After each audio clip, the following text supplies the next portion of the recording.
Hey guys, welcome back to the channel. We are out in Strongsville today picking up a post-mitigation test. We did an internal system in this house here. As you can see, it's a nice rectangular house with part of the basement actually directly below the garage. So we went ahead and drilled through the subslab here, which has a nice tile on it. It's still not a problem for us to get through. They actually had it tested for asbestos prior to us coming out, so we didn't have anything to worry about. And then ran that pipe straight up into the ceiling there, as you can see, and that brought us right out into the garage.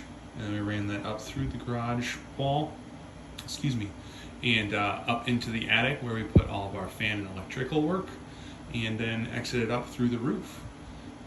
This house originally tested at 6.8.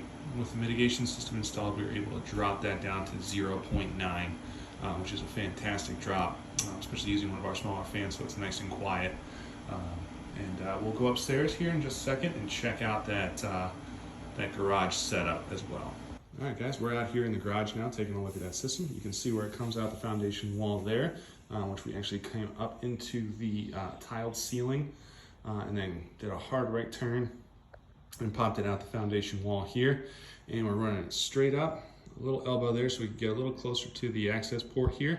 Running up, those red collars on either side of the pipe here are fire collars. It's a safety measure that we install for all of our internal systems in the rare case that fire were to start. Those help to keep the fire from spreading throughout the rest of the house. And then we ran it out through the roof here. We'll actually step outside. And we can see right where it punches out right there with a nice little varmint guard, and then a airtight boot to keep any water or moisture from coming into the attic space. All in all, another fantastic mitigation here with Radon Eliminator. Thanks for watching us. Stay tuned for more content.